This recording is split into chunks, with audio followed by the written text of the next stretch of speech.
오늘 하나님께서 우리에게 주시는 말씀 함께 보겠습니다. 오늘 우리에게 주시는 말씀은 고린도후서 5장에 나오는 말씀입니다. 고린도후서 5장 6절부터 17절까지 말씀입니다.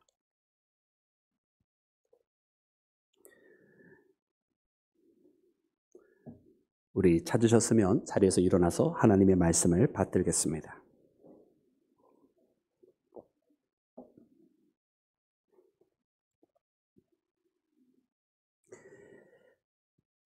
그러므로 우리가 항상 담대하여 몸으로 있을 때에는 주와 따로 있는 줄 아노니 이는 우리가 믿음으로 행하고 보는 것으로 행하지 아니함이로라.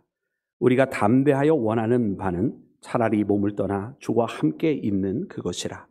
그런즉 우리는 몸으로 있든지 떠나든지 주를 기쁘시게 하는 자가 되기를 힘쓰노라. 이는 우리가 다 반드시 그리스도의 심판대 앞에 나타나게 되어 각각 선악간에 그 몸으로 행한 것을 따라 받으려 함이라. 우리는 주의 도우심을 알므로 사람들을 권면하거니와 우리가 하나님 앞에 알리어졌으니 또 너희의 양심에도 알리어지기를 바라노라. 우리가 다시 너희에게 자천하는 것이 아니요 오직 우리로 말미암아 자랑할 기회를 너희에게 주어 마음으로 하지 않고 외모로 자랑하는 자들에게 대답하게 하려 하는 것이라. 우리가 많이 미쳤어도 하나님을 위한 것이요 정신이 온전하여도 너희를 위한 것이니 그리스도의 사랑이 우리를 강권하시는도다. 우리가 생각하건대 한 사람이 모든 사람을 대신하여 죽었은즉 모든 사람이 죽은 것이라. 그가 모든 사람을 대신하여 죽으심은 살아있는 자들로 하여금 다시는 그들 자신을 위하여 살지 않고 오직 그들을 대신하여 죽었다가 다시 살아나신 이를 위하여 살게 하려 함이라. 그러므로 우리가 이제부터는 어떤 사람도 육신을 따라 알지 아니하노라. 비록 우리가 그리스도도 육신을 따라 알았으나 이제부터는 그같이 알지 아니하노라. 그런즉 누구든지 그리스도 안에 있으면 새로운 피조물이라. 이전 것은 지나갔으니 보라 새 것이 되었도다. 아멘. 자리에 앉겠습니다.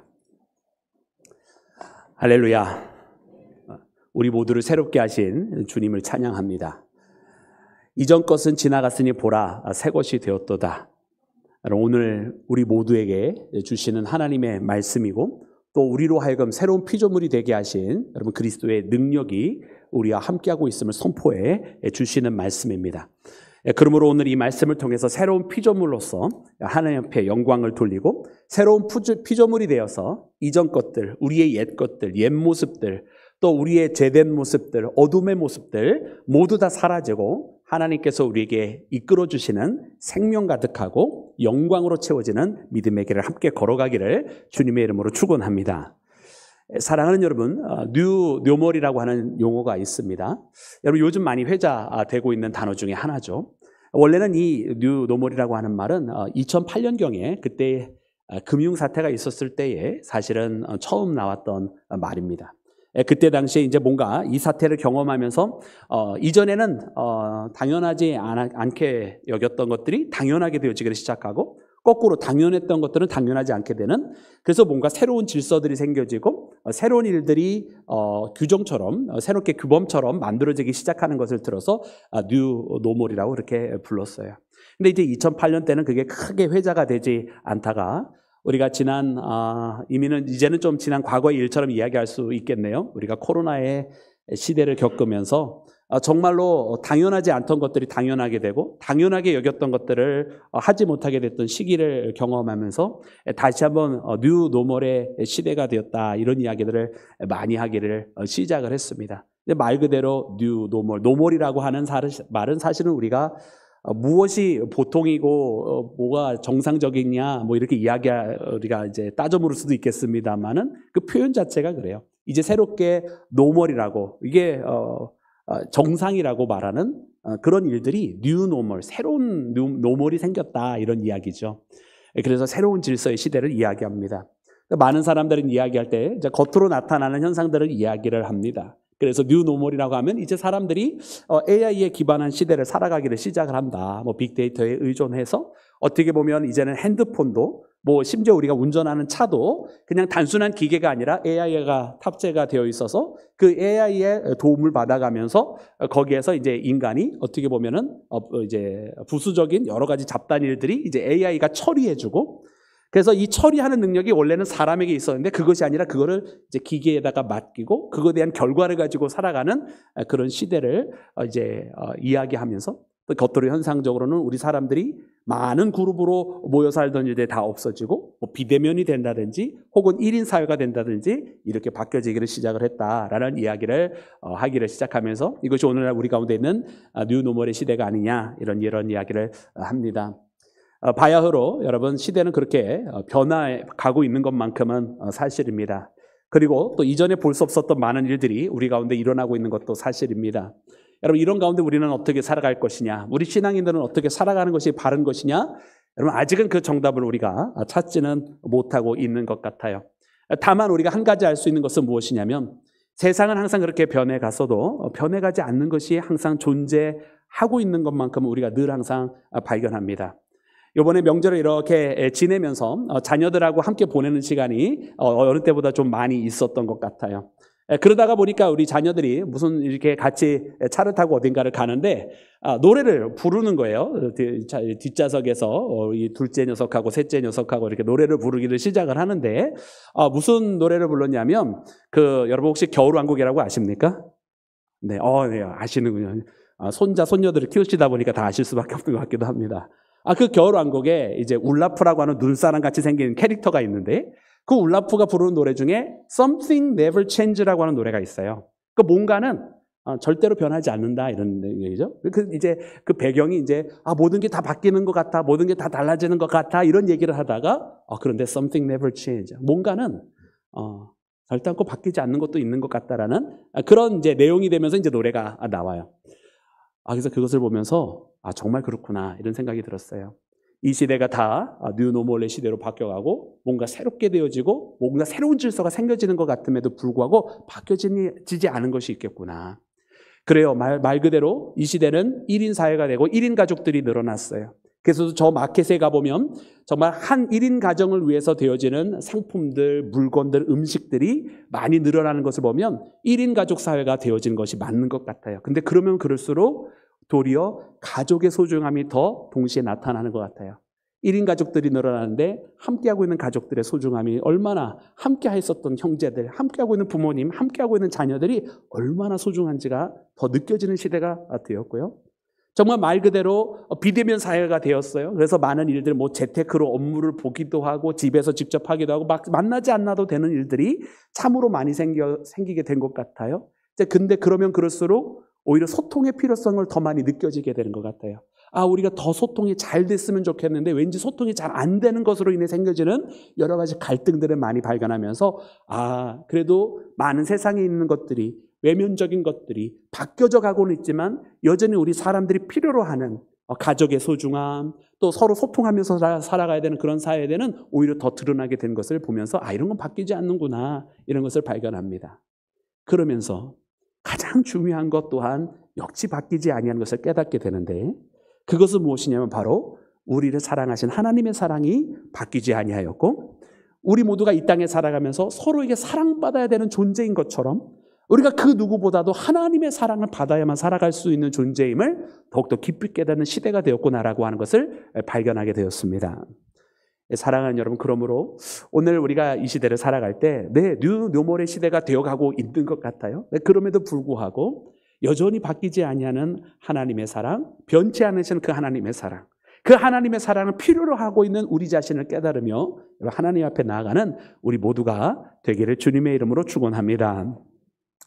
사랑하는 여러분, 그러면서 이 뉴노멀의 시대를 이렇게 바라보면서 그럼 하나님은 우리를 어떻게 하시는가, 이것을 오늘 말씀을 통해서 발견하게 되었는데, 하나님도 우리를 새롭게 하시는 분이시구나라고 하는 것을 깨닫게 되었습니다. 그래서 세상이 바뀌는데 또한 이 세상만 바뀌는 것이 아니라 알고 봤더니 하나님은 늘 항상 우리 인생들도 바꾸어 가시는 것을 봐요. 그 오늘 본문 말씀에는 이렇게 기록이 되어 있습니다. 우리 17절 말씀을 다시 한번 함께 합독해서 읽어보겠습니다. 우리 본문 말씀 17절입니다. 우리 다 같이 합독합니다. 시작. 보라, 내가 새 하늘과 새 땅을 창조하나니 이전 것은 기억되거나 마음에 생각나지 아니할 것이라. 우리 18절, 19절까지 읽겠습니다. 우리 이사야서 말씀인데요. 그 말씀은 우리 고린도후서 5장 17절 말씀 보여주세요. 네, 순간 당황했습니다. 자, 우리 고린도후서 오늘 본문 말씀 5장 17절 우리 다 같이 함께 읽습니다. 시작.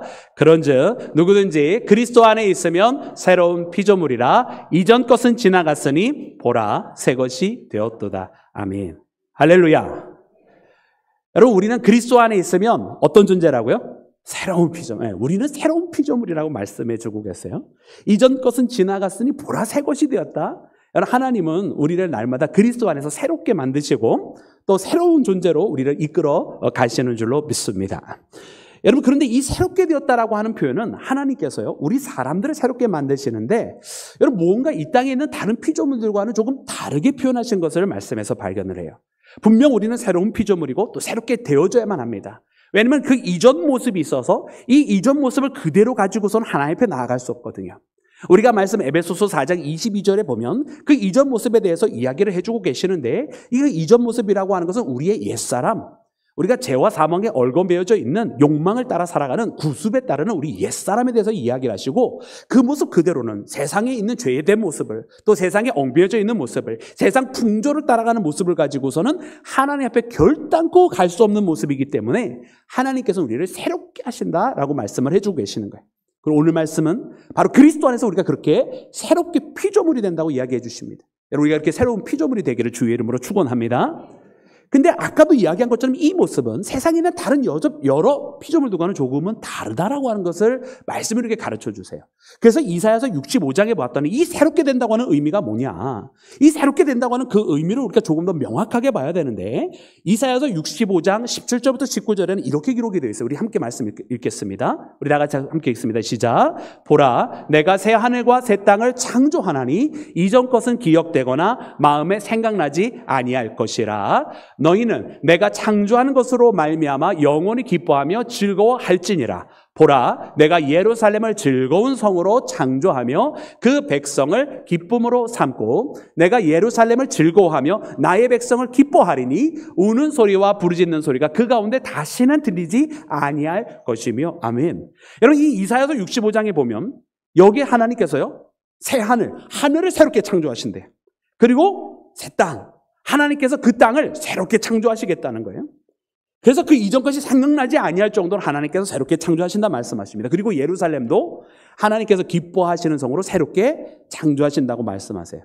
여러분, 그러면은요, 이 말씀을 보면은 하나님께서 하늘도 새롭게 창조하고 새롭게 만드시고 땅도 새롭게 만드시고 예루살렘 성도 새롭게 만드시는데, 이상하게 사람은요, 하나님께서 새롭게 만드시겠다는 표현을 하고 계시지 않아요.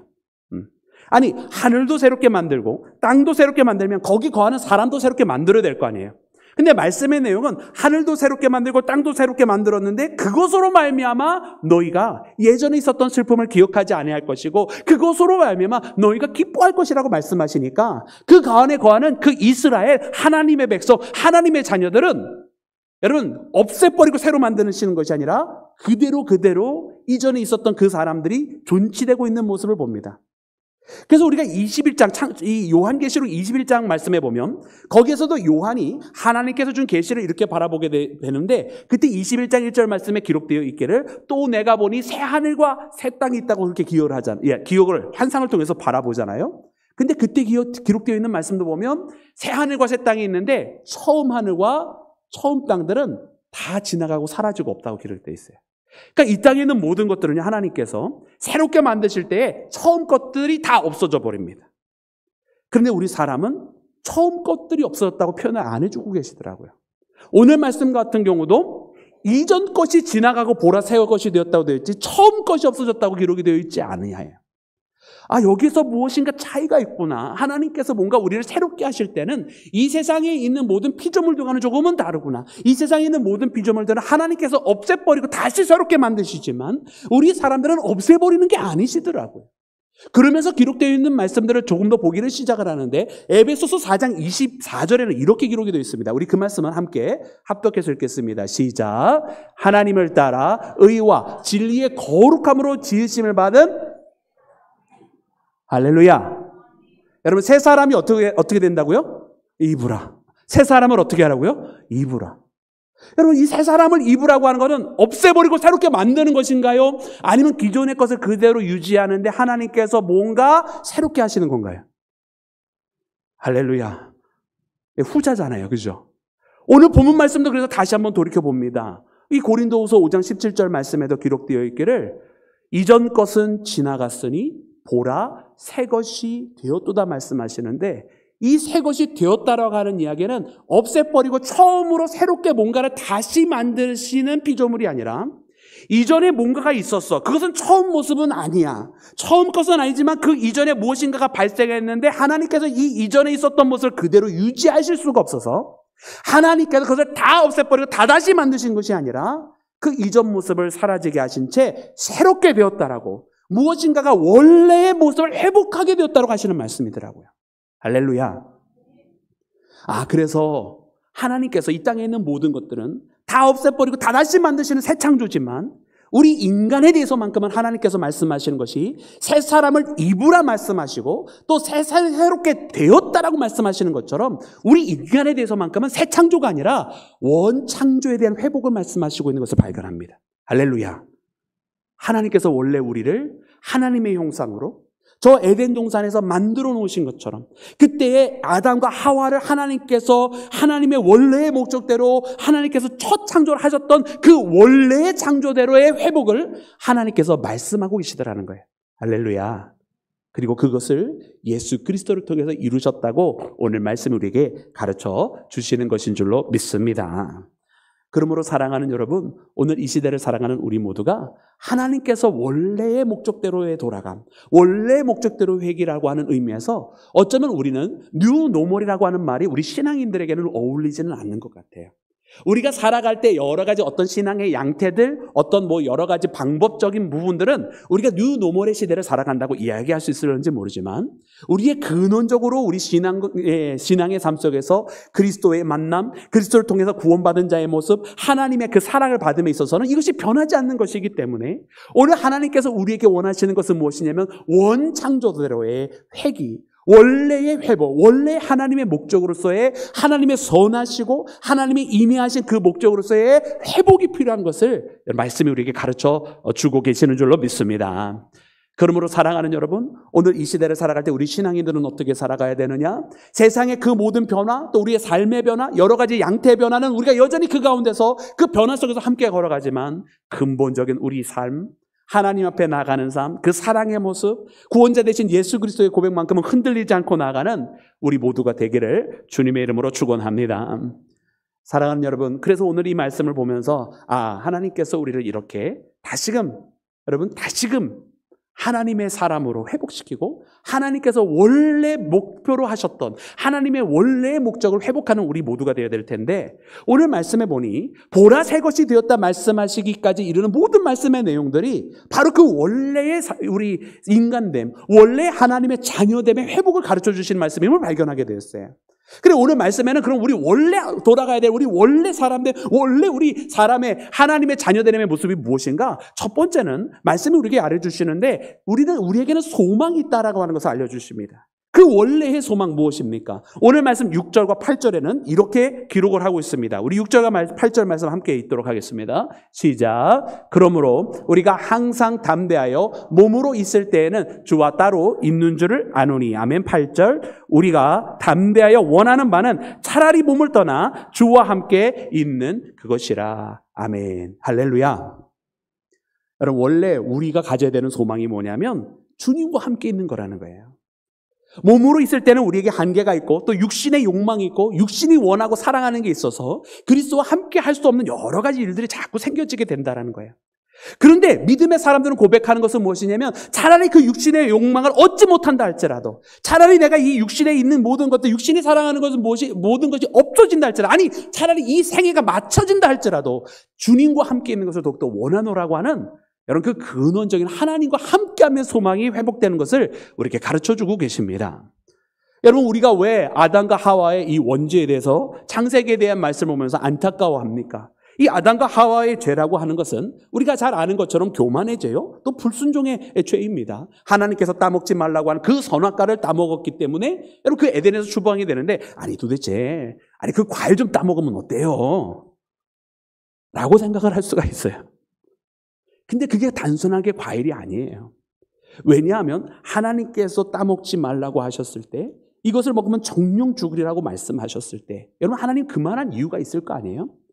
불순종할 수 있죠. 우리 자녀들도 얼마나 우리에게 불순종, 우리가 이것 좀 해라 저것 좀 해라 안 지킨 적이 얼마나 많이 있어요. 여러분들의 자녀는 다 말을 잘 지켰던 것 같아요. 좀 청소 좀 해라 청소 안 해요. 공부 좀 해라 공부 안 해요. 우리 자녀들의 입장에서는요, 부모의 말을 거역하는 것이 사실 부추기수로 많이 있다란 말입니다. 저 에덴 동산에서 아담과 하와도 어쩌면 그런 불순종인지 모르겠어요. 따먹지 말라고 한 그 선악과를 따먹은 건 어쩌면 그 정도 레벨인지 모르겠어요. 근데 문제가 있는데, 근원적인 문제는 무엇이냐면 이 하와가 이 뱀의 꾀임에 넘어가서 그 선악과를 따먹을 때 모습을 보면 그가 어떤 말에 넘어갑니까? 이 보암직도 하고 먹음직도 한 이 선악과를 바라보면서 이 뱀이 해준 말 중에 하나님처럼 눈이 밝아져야 되겠다라고 하는 여러분 그 마음이 생겨진 게 아니겠어요? 만약에 하나님처럼 눈이 밝아지지 않으면 어떠한 삶을 우리 인생들이 걸어가야 되는 것입니까? 하나님께서는 우리 사람들을 만드실 때 하나님은 우리를 의존적으로 만드셨어요. 누구에게 의지하게 만드셨다는 말이에요? 하나님을 의지하게 만드셨다는 말이에요. 우리에게는 그 판단의 능력이 부족하고요, 우리에게는 이것을 결정할 능력이 부족하고요, 알 수 있는 지혜도 부족합니다. 그렇기 때문에 우리는 매사에 하나님 앞에 나아가고 하나님을 의지하고 하나님 앞에 묻고 하나님께서 인도해 주신 대로 살아가는 것, 여러분 그것이 마치 양이 목자를 따라가며 살아가는 것, 여러분 이것이 도리어 여러분 불행한 게 아니라 오히려 더 큰 행복이고, 여러분 그 양을 사랑하는 목자를 통해서 보호함을 받는 것이 여러분 양에게는 복인 줄로 믿습니다. 에덴 동산에서 우리 인생들은 하나님께서 그렇게 하나님을 의존하게, 하나님을 의지하게, 늘 항상 하나님과 같이 있지 않으면 안 되게 만들어주셨다는 말이에요. 그런데 내 눈이 밝아져서 내가 하나님처럼 판단하고 내가 하나님처럼 모든 것을 결정할 수 있게 된다고 한다면, 여러분 그러면 그 다음엔 어떤 일이 벌어지는 거겠어요? 이제는 더 이상 하나님 앞에 묻지 않아도 됩니다. 이제는 더 이상 하나님 앞에 나아가지 않아도 됩니다. 이제는 더 이상 하나님과 함께하고 있지 않아도 된다라는 생각인 거예요. 사랑하는 여러분, 그러기에 이 죄는요 그냥 과일 따먹는 죄가 아니에요. 단순한 불순종이 아니에요. 단순한 교만함이 아니라 하나님과 함께 있지 않아도 된다라는 생각이라는 말입니다. 여러분 우리가 예수님께서 알려주신 그 비유 중에, 탕자의 비유 중에 여러분 이 둘째 아들이 아버지의 품을 떠나게 되는데, 이 아버지의 품을 떠나는 이 둘째 아들을 보면서 우리가 혀를 찹니다. 못난 녀석, 그죠? 왜 이 둘째 아들을 보면서 불효자라고 생각을 하나요? 아버지한테 유산을 달라고 그래서 아버지 내 분기 주시옵소서, 내 분깃이 있잖아요, 나에게 허락되어지는 그 유산 달라고 하는 거잖아요. 물론 단편적으로는 아버지가 아직 살아계실 때 달라고 하면 안 되는 유산이에요. 모든 유산은 유대 문화권에서는 반드시 돌아가신 후에만 받게 되어 있는 건데 살아계신 아버지를 두고 달라고 했단 말이에요. 근데 그것을 통해서 우리가 깨닫는 것은 이 아들에게 중요한 것은 아버지가 아니었구나. 이 아들에게 중요한 것은 아버지랑 같이 있는 거 관심이 없었구나. 이 아들에게 중요한 것은 아버지는 안 보이고 아버지의 소유물만 보였던 거예요. 그러니까 그 분깃을 받으면 어떻게 됩니까? 먼 나라로 떠났어요. 왜? 그 아들에게는 아버지와 함께 한다는 것이 아무런 가치가 없었기 때문에. 그러니까 먼 곳으로 떠나는 그 비유가 되는 거예요.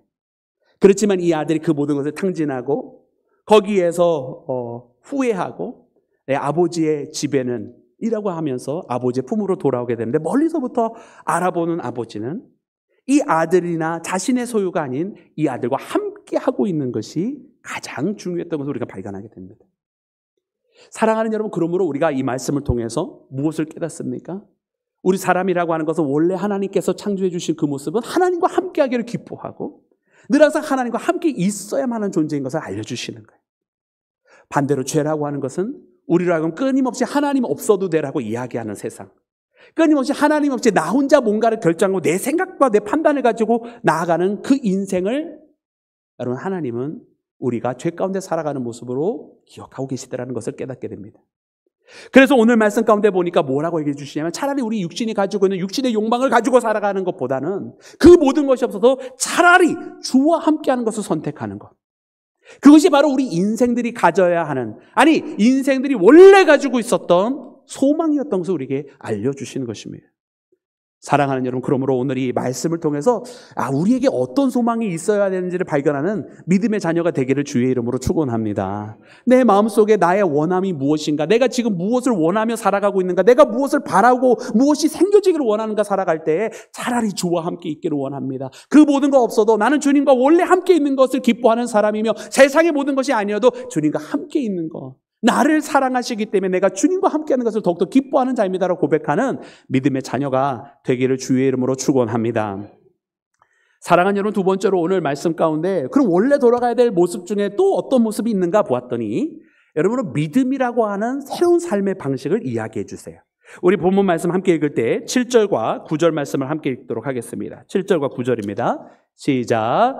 이는 우리가 믿음으로 행하고 보는 것으로 행하지 아니함이로라. 9절. 그런즉 우리는 몸으로 있든지 떠나든지 주를 기쁘시게 하는 자가 되기를 힘쓰노라. 아멘. 아멘. 할렐루야. 여러분, 우리는 뭐로 행하는 자라고요? 믿음으로. 보이는 대로 행하는 사람들이 아닙니다. 여러분, 우리는 보이는 대로 살아가는 사람 아니고 믿음으로 행하는 자다. 그래서 우리는 주를 기쁘시게 하기 위해 살아가는, 여러분, 삶의 믿음으로 살아가는 방식을 가지는 여러분 하나님의 자녀인 줄로 믿습니다. 여러분, 하나님께서 우리를 왜 다른 이 땅에 있는 모든 것들처럼 다 그냥 없애버리시고 새롭게 만드실 수 있는데 그렇게 하지 아니하시고, 여러분, 우리를 이렇게 어떻게 보면 부족한 우리를, 깨어진 우리를, 또 죄로 더러워진 우리를 새롭게 하시고 다시금 씻겨내시고 다시금 강건하게 하셔서 치유하시면서 우리를 이렇게 나가게 하시는가 보았더니 하나님께서 우리에게 새로운 삶의 방식을 알려주십니다. 이제는 우리가 보이는 대로 살아가지 말라는 거예요. 죄라고 하는 것은 무엇인가? 그럼 거꾸로 이야기하면 죄라고 하는 것은 보이는 대로 생각하고 보이는 것에 반응하고 보이는 대로 따라 살아가는 사람이 바로 죄 가운데 이룰 수밖에 없다고 하는 것을 거꾸로 말씀을 통해 발견합니다. 여러분, 보이는 것은 우리를 여러분 속입니다. 여러분, 우리가 이제 과학박물관, 우리 이제 어린 손자, 손녀들, 또 어린 자녀들과 함께 과학박물관에 가보면 이 착시현상 코너 같은 거 한번 보신 적이 있으실 거예요. 여러분, 착시현상 보면 뭐 어떤 그림은 이렇게 보면 나이 많은 늙은 마귀 할머니처럼 생긴 그림, 또 이렇게 보면 젊은 여인이 있는 그림, 이런 거 이러면 뭐 이렇게 착시현상 나는 거 보신 적 있으세요? 줄 쫙 긋고 네모, 마른 이런 여러 모양이 있는데 똑같은 모양과 똑같은 사이즈인데 마치 이제 이쪽 배경에서는 이쪽 네모가 더 크게 보이고 저쪽에서는 뭐 작게 보이고 저만 본 것 같기도 하고 그런 착시 현상 과학박물관에 보면 있어요. 그러면서 우리 자녀들이야 물론 이것이 과학적인 현상으로 시각의 착시를 불러일으키는 것이다 뭐 이렇게 배우겠죠. 근데 저는 그것을 보면서 그런 깨달음을 얻었어요. 보이는 것은 우리를 속이는구나. 우리가 보이는 대로 살아가면 우리는 속으면서 살아갈 수밖에 없겠구나, 이런 생각이 들어요. 여러분, 세상에 있는 모든 것들은요, 우리에게 많은 정보를 가져다 줍니다. 우리의 보여지는 것들, 우리 눈에 보여지는 것들이 있잖아요. 근데 우리 눈에 보여지는 것이 전부가 아니거든요. 그리고 그 가운데에 숨겨져 있는 메시지들을 발견하지 못하면 우리는 보이는 것에 의한 정보만 가지고 살면 반드시 실수를 범하게 되어 있습니다. 사람들의 관계가 왜 종종 어그러지느냐? 자기가 보는 것만 가지고, 자기가 듣는 것만 가지고 판단하기 때문에 관계들이 어그러져요. 그 사람 속에 있는 마음을 우리가 듣지 못하고, 그 사람이 그렇게 된 배경에 대해서 그 사연을 알지 못하고, 그 사람의 옛 어렸을 적 시절에 그가 그렇게 할 수밖에 없었던 그런 조건들과 구조들과 이야기들과 이 사연들을 알지 못하기 때문에 여러분, 우리가 잘못하게 되는 거 아니겠어요? 그래서 어떻게 보면 진리라고 하는 것은 보이는 곳에 있지 않고 보이지 않는 곳에 있고요. 사람들이 왜 그러는지는 그 이유는 보이는 조건 속에 있지 않고 보이지 아니하는 그 사람의 삶의 이야기를 들을 때에 여러분, 우리가 진리, 그 사람에 일어나는 사실에 우리가 더욱더 접근할 수가 있는 것입니다. 여러분, 우리가 히브리서 11장 말씀에 보면은요, 믿음이라고 하는 것은 우리에게 다른 현실을 가르쳐줘요. 믿음은 여러분, 보이지 않는 것들의 증거고요, 바라는 것들의 실상입니다. 우리가 이 믿음이라고 하는 것은 무엇이냐면 결국은 보이지 않는데 보이지 아니하는 것을 볼 수 있는 것이에요. 바라는 것들은 아직 이루어지지 않고 아직 다가오지 않은 것이지만 그것이 이미 내게 이루어진 것처럼 알 수 있게 해주는 것이 바로 믿음이라고 하는 것이에요.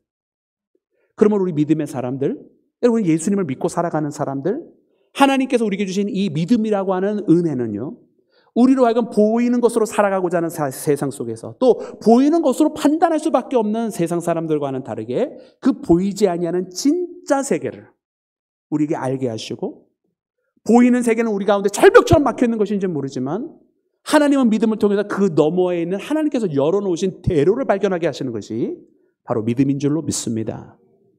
당장 보이는 것은 어려움이고, 당장 보이는 것은 질병이고, 당장 보이는 것은 환난인지 모르지만 하나님의 믿음의 눈으로 바라보면 이것을 통해서 우리에게 그 다음 너머에 있는 위로와 격려와 힘과 새로운 기회와 비전을 우리에게 알려주시기도 하더라는 말이에요. 사랑하는 여러분, 그래서 오늘 이 말씀을 보면서 우리 원래 믿음의 사람들은, 원래 우리 하나님의 자녀들은 어떤 사람들인가 보았더니 하나님께서 우리를 이렇게 믿음으로 살아가게 하셨다라는 거예요.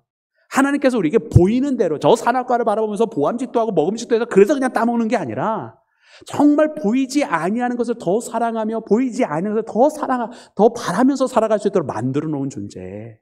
할렐루야. 여러분, 그래서 우리가 이제는 그런 것들을 더욱더 추구하는 믿음의 사람이 되기를 원합니다.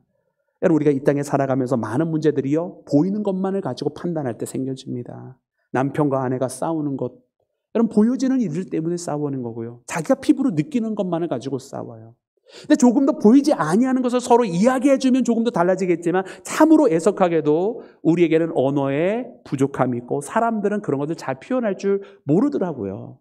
누구나가 다 인생은 처음 살아보는 것이기 때문에 누가 가르쳐주지 아니한 것들이 너무나 많이 있어요. 물론 주변에 그래서 좀 지혜 있는 분들이 많이 있거나 혹은 상담가가 있어서 그런 것들을 좀 많이 알려주고 먼저 걸어가신 분들이 많이 알려줘서 누구나 다 배운 상태에서 인생길을 걸어가면 좋겠지만, 여러분들 인생을 배워서 살아가십니까? 그냥 살아가는 날들이 훨씬 많지 않아요? 누구나 다 처음 살아보는 인생들이기 때문에 참 부족한 게 많이 있어요. 근데 그럴 때마다 여러분, 우리는 이 보이지 아니하는 것들을 어떻게 대할까? 여러분, 하나님께서 주시는 믿음이 있어야 된다. 그리고 이 믿음의 눈으로 여러분, 이 보이는 것으로 유혹하는 이 세상 속에서 하나님께서 인도해 주시는 하나님의 현실 속에 살아가는 우리 모두가 되기를 주의 이름으로 축원합니다. 에덴 동산이라고 하는 것은 분명 그렇게 이루어지는 것일 것입니다. 믿음으로 살아가는 자에게만 보이는 아름다운 동산.